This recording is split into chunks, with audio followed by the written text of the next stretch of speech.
Нещо търсачи. Приказките оживяват.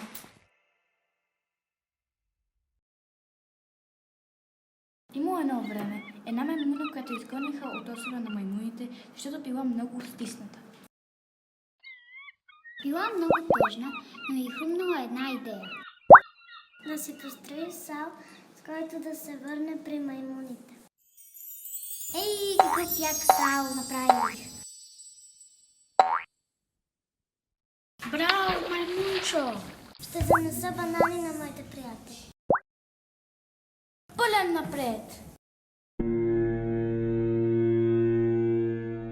Какво правиш тук? Нали те изгонихме? О, носиш банани? Тогава оставаме.